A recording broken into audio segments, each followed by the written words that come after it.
Hi, I'm Josh, and this is Kerbal Space Program, a game where you put these little green men, frogmen, Kerbals, into space, or try to without crashing. Here's an example of crashing. I'm going to start a new game.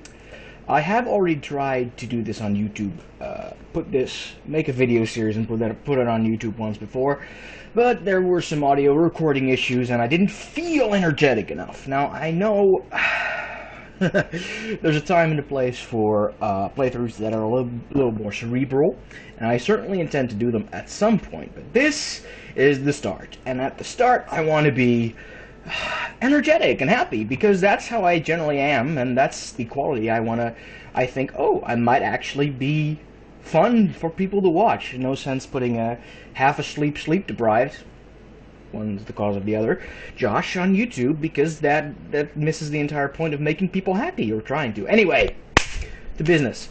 I want to make a new game, so I'm going to make this game Josh McYouTube. That's, of course, not my real name. My real name doesn't even start with Muck, but that's a really cool, what's it called again? The thing you put before a word? Prefix! The really cool prefix! But I don't have that prefix. Oh well. This is my name, though. Josh. So, hi, I'm Josh. I think that's the intro I'm going to be making for all of my videos. This is going to be my first video. Excuse the crappy channel art, but it's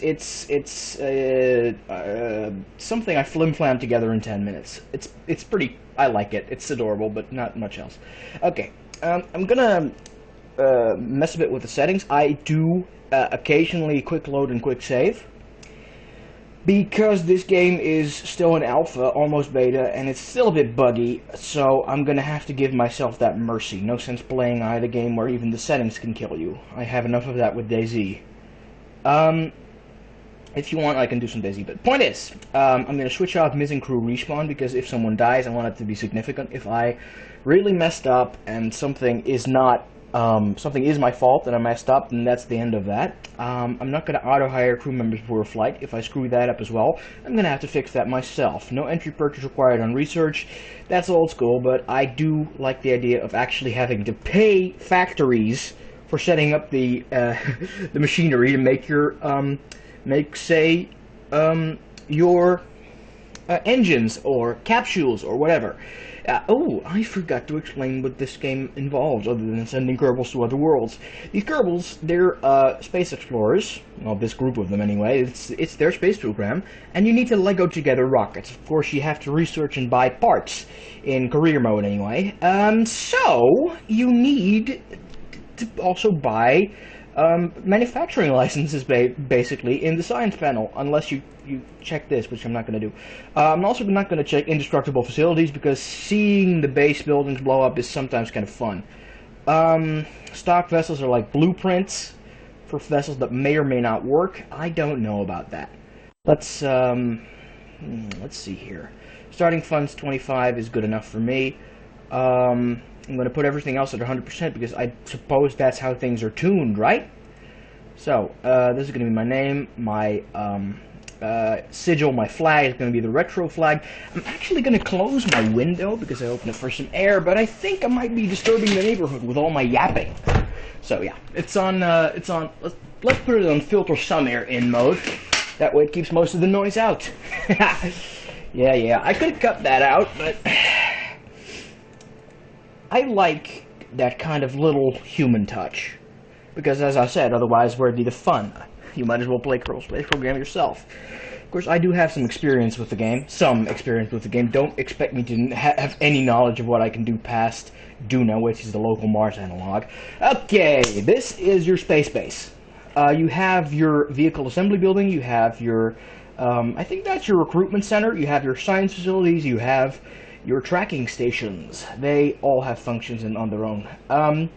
And this is your PR building, I think, which you can use to exchange science, money, and reputation. If your reputation falls too low, that's bad. If you don't have any science, you can't develop new parts, but that's not the end of the world.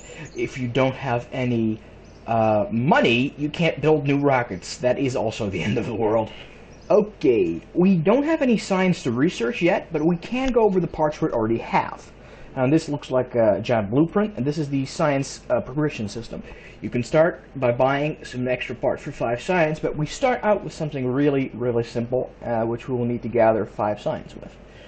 We have the Command Pod Mark 1, your basic, you know, Soyuz and, what's it called again, Mercury program pod, which has some inbuilt things like a reaction wheel, a flywheel, which is powered by electricity. It has inborn stabilization. It can hold 1 crew to do science with, and, you know, run around with. You have the LV-30 liquid fuel engine, which is really powerful, but it can't be gimbaled. It can't move its thrust around anyway. So the problem with that one is that it does not allow you to control your spacecraft going upward. You need LV-45s for that, which are slightly less powerful, but overall make up for it with a little bit of gimbal range. There's also the solid fuel booster, the RT-10, which I am going to use on my first rocket. The solid fuel booster is usually used to strap on to add some thrust. But right now, this is going to be base of my rocket together with the Command Pod Mark 1. I don't want to do anything other than get into the upper atmosphere, and I can't tune the rate of thrust for this thing, but as it says, the engine cannot be shut down once it's powered, so it might go catastrophically wrong, but the odds of that are not very high. There's also the T200 fuel tank, which is a liquid fuel tank. Liquid fuel is going to be the bread and butter of your rockets, as long as you, from the start of this point in the technology tree. There's no real point in using the expensive tunable rocket when you can just set the first single-stage rocket to a certain amount, like 50%, maybe slightly less than 50% thrust, and, well, just get your science, your initial science done cheaply and well. There's also this modular girder segment, which you can use to tuck in your Mystery Goose science pod, but that's for later. There's a Communitron antenna, which you can use to send science back home, but you do need electricity for that, and we don't have any solar panels yet. They're all the way over there somewhere. And finally, the parachute, which does what it says on the box, but you do need to be careful to stage it apart from your engine, because if you press the button to go and activate your engine, and the parachute fires at the same time, you're going to do cartwheels into the launch pad, and that's going to be the death of your first astronaut, the destruction of your launch pad, and some nice equipment. So that's going to be bad. And I'm not saying that's happened to me before, but that might have happened to me before. Not in this playthrough, though, because I haven't shown it to you. I'm not going to be hiding stuff, which might prove to my detriment, because it might be a little bit embarrassing, but we'll see how it goes. I haven't shown you the other buildings yet, but they will come in time, I suppose.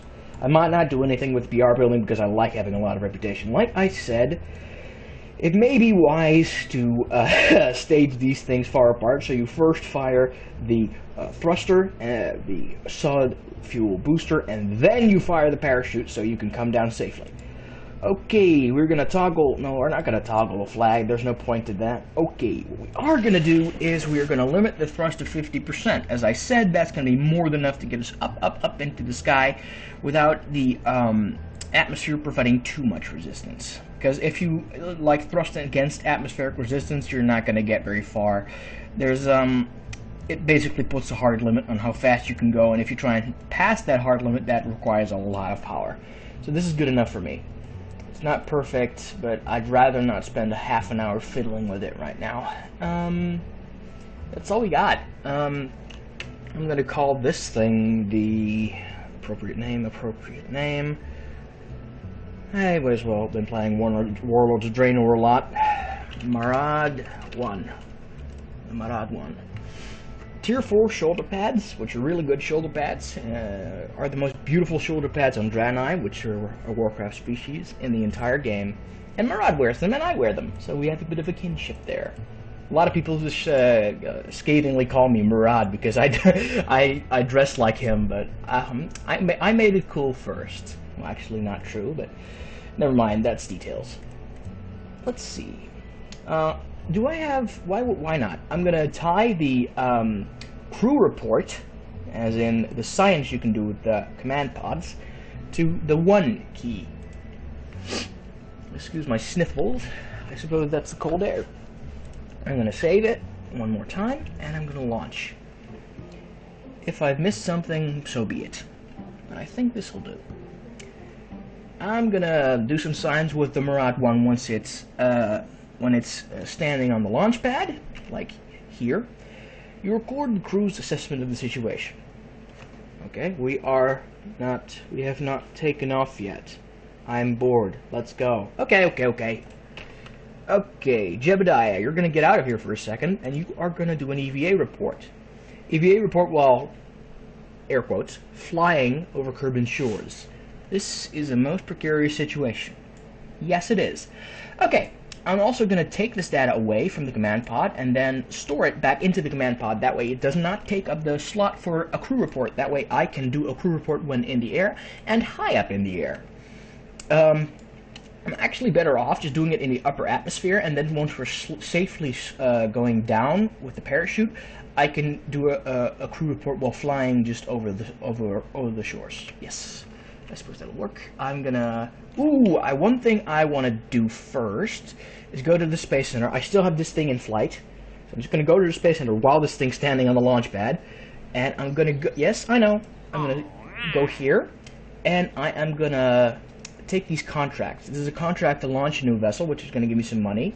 Setting an altitude record of 5,000 meters is also going to give me some money. Escaping the atmosphere is not going to happen today, but that is my goal, so I'm going to accept that contract because it doesn't have an expiration date. And orbiting Kerbonaut, same thing. Don't make me regret this. So we're going to go and fly the Murad 1.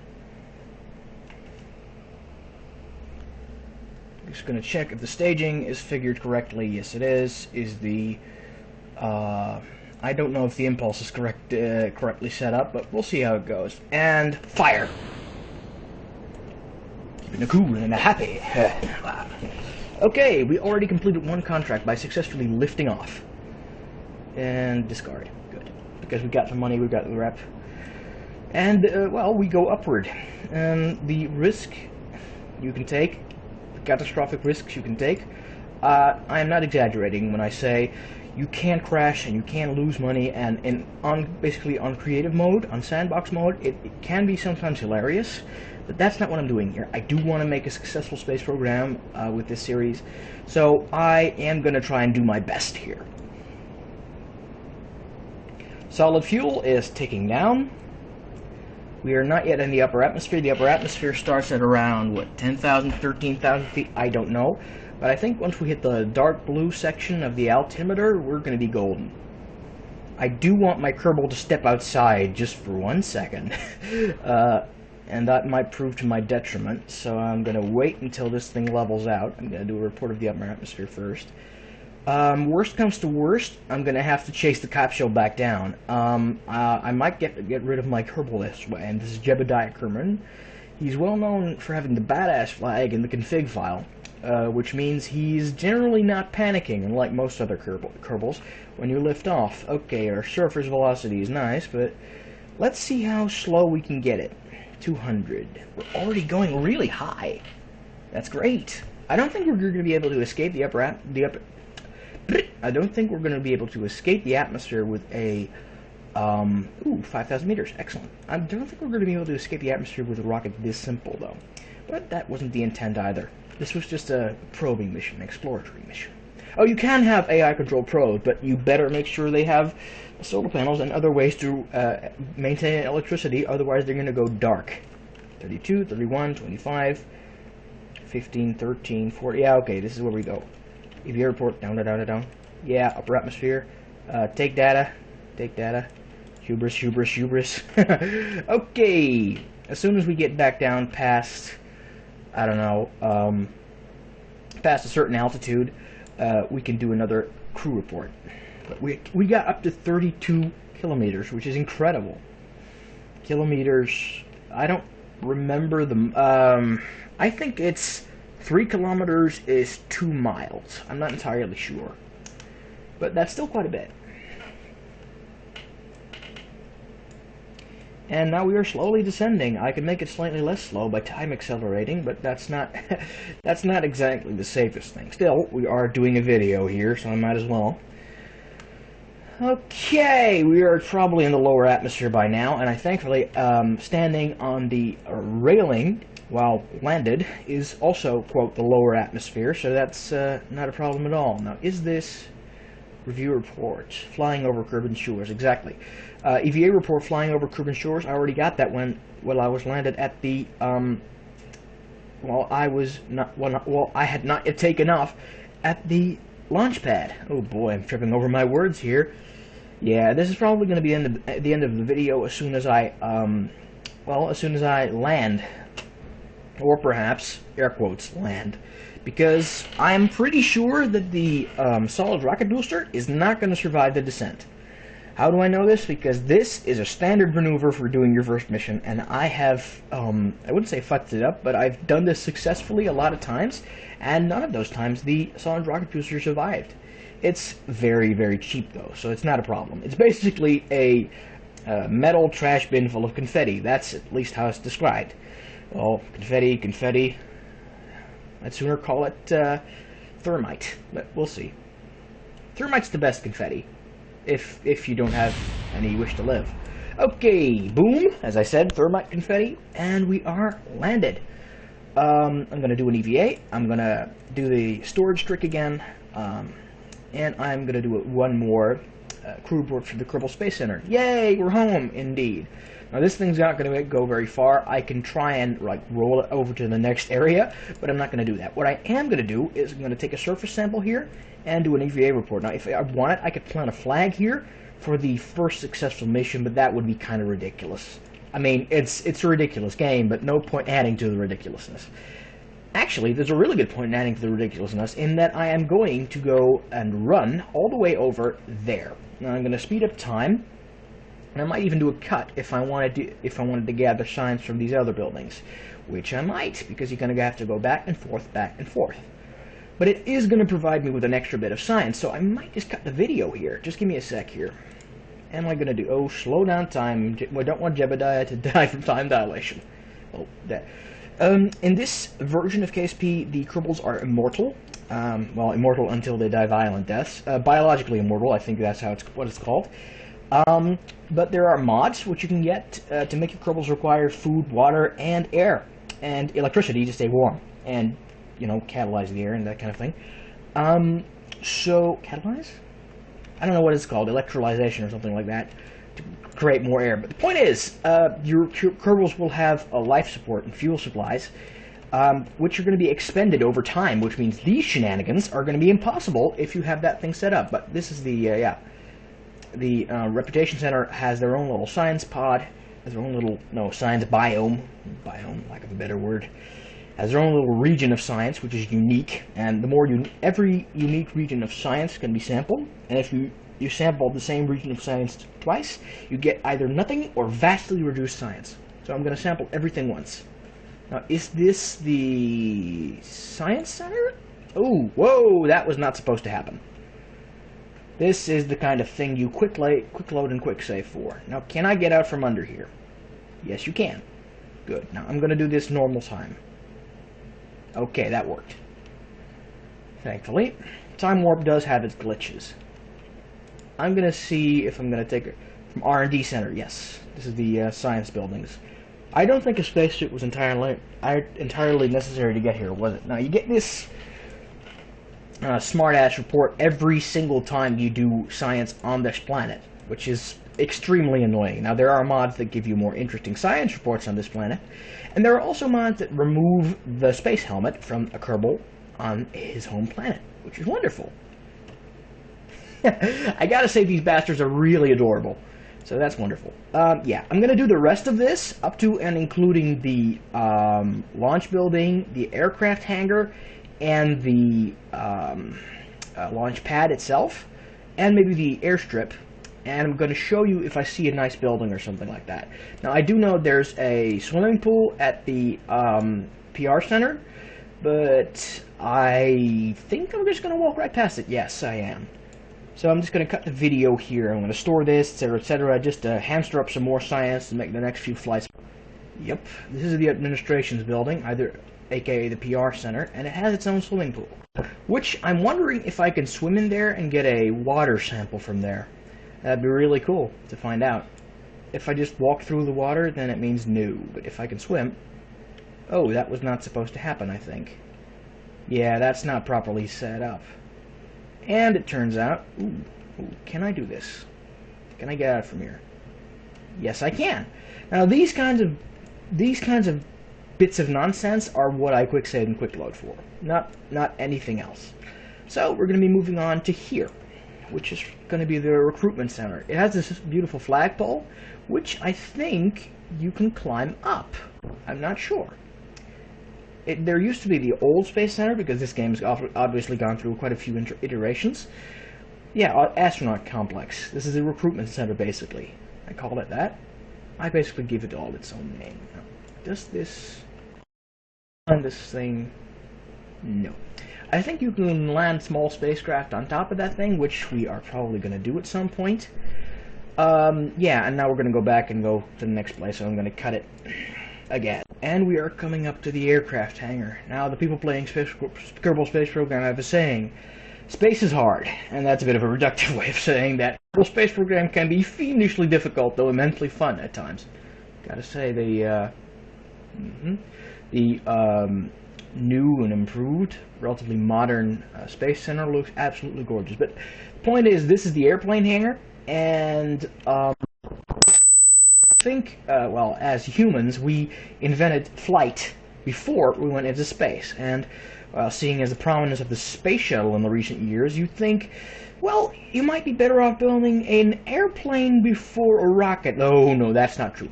Rockets go straight up. They're simple. And you only need to go in different directions from straight up when you're starting to get into orbit.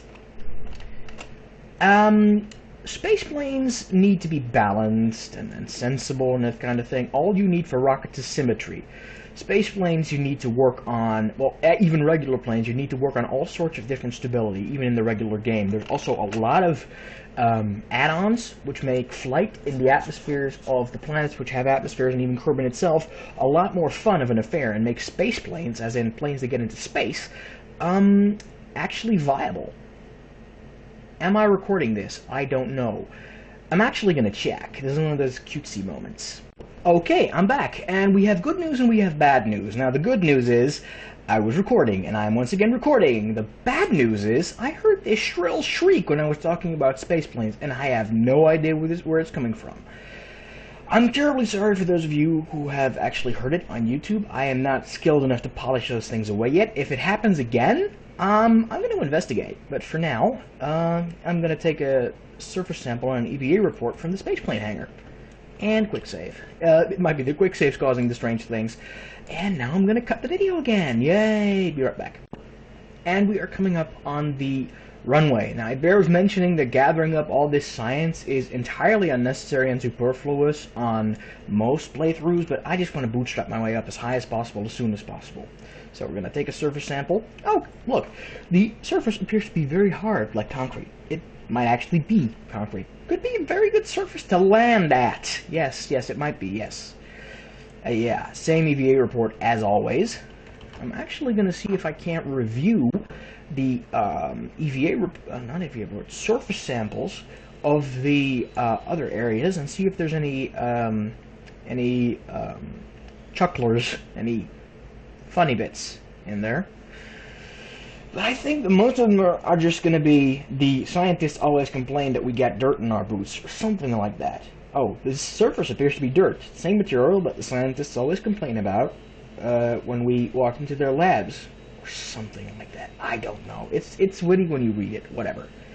We've already almost come up to our capsule, but I'm going to cut it anyway. I will be seeing you at the vehicle assembly building, the big tower for building rockets at. See, this is what I meant. This substance is what makes the scientists yell at us when we go into the labs without cleaning our boots first. It's a surface sample from KSC. Just look, this place really is gorgeous. But, yeah, the other surface samples are as bland and generic as you would expect. Yeah, we're going to come up on this thing. I did have something to say just now. Yeah, I could theoretically go and run all across the planet, but if you will excuse me, I won't be doing that today, because that would be too time-consuming for me and actually not very fun gameplay. I would rather unlock all of that when I have some more scientific equipment, which requires science to unlock, which is why I'm doing this now. Yeah, at some point in time, I'm going to actually fly around the entire planet, maybe with a rocket with a specialized lander, with lots of parachutes, of course, or with a space plane.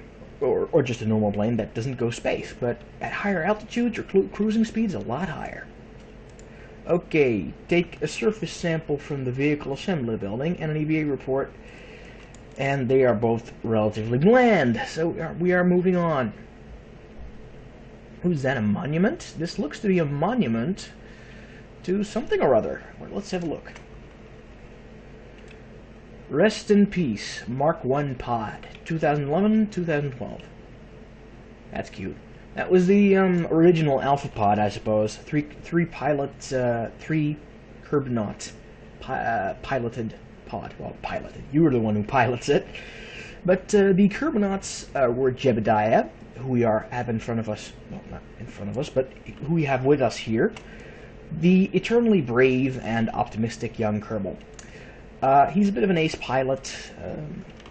Fan lore is it that he is a test pilot, and he has the, as I said, he's got relatively average stats, but he has the badass flag in his config file, which means he generally responds far more optimistically to circumstances, and he's only really going to scream when death is completely inevitable. We have also got Bill and Bob Kerman.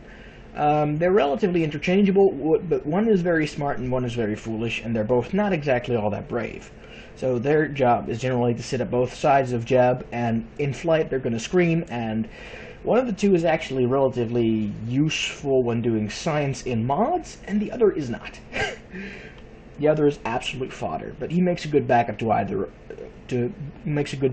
Jeb when he's indisposed, doing really dangerous things.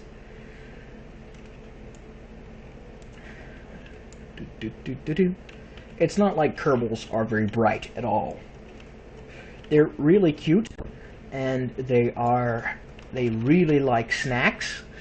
Of course, it's unfair to discount their space program as nothing but explosions, but the comedy is a bit of a Three Stooges kind of physical humor, and smart-ass remarks regarding snacks, which is at times hilarious and at times bland, but also easy to ignore. So that's actually a really good and tasteful choice, along with the Lego style of everything here.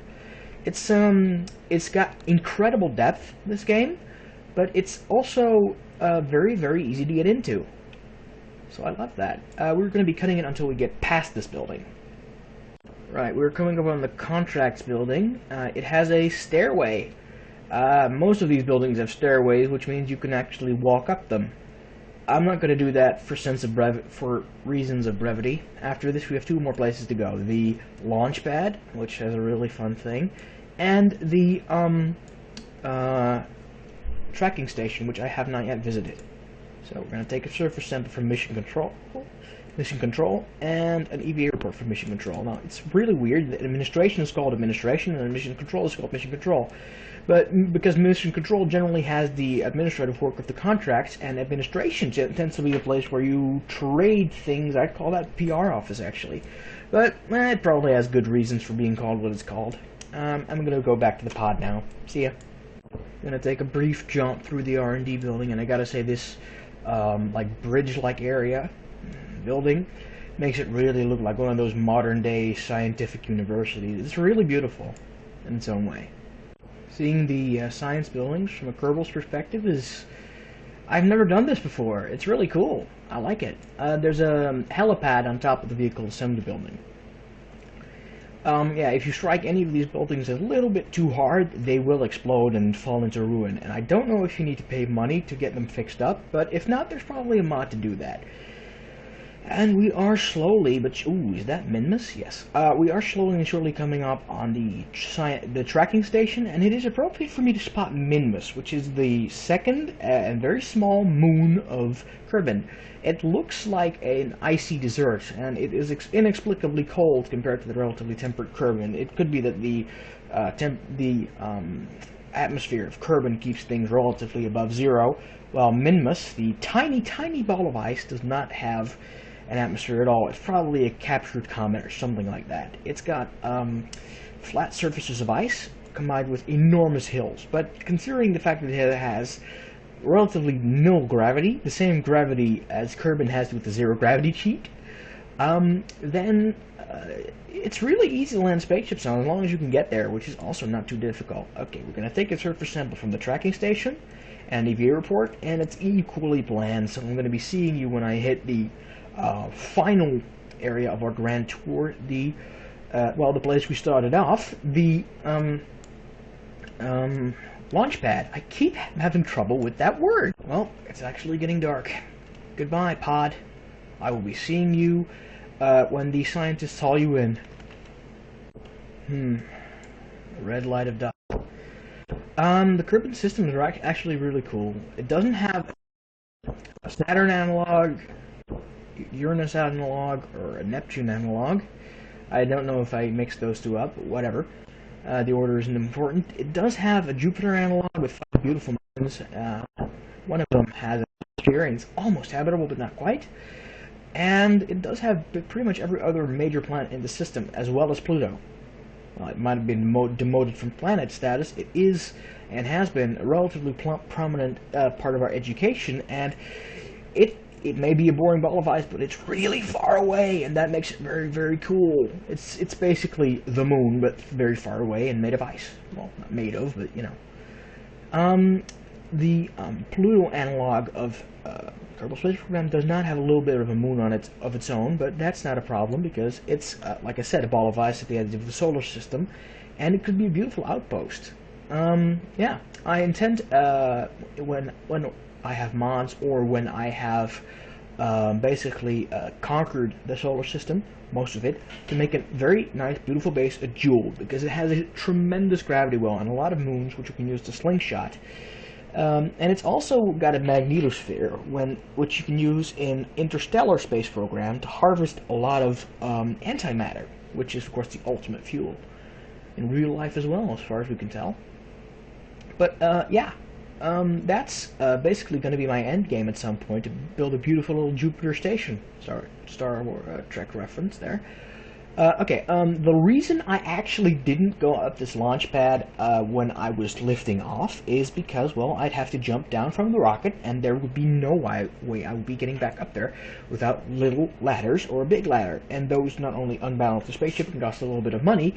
I don't have that unlocked yet, and the way you unlock that is by doing science. So I'm going to do an EVA report from here, and it's going to be bland, but I'm also going to take a surface sample, which is going to be chilling. Quote, the surface is charred and coated with burnt rocket propellant. Okay, that's us taking off. There are also trace amounts of conspicuous green substance. Now, I don't know who used this platform before us, but I think they had a lot of screw-ups. Ah, well, let's not add to that. And, oh, we don't need to run away again, because we can just recover, quote, vessel, recover Jebediah. Yeah, we can dispatch a nice little recovery crew and pick Jebediah up and give him a nice cup of hot cocoa. Our science here is a surface sample and an EVA report, both from the launch pad. Which gives us 11.4 science, 16 science total.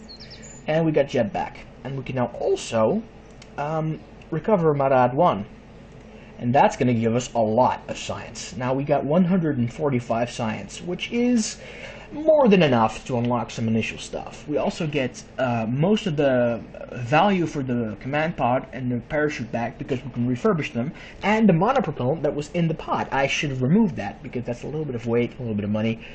Ah well, that's 1,002 pieces of monies.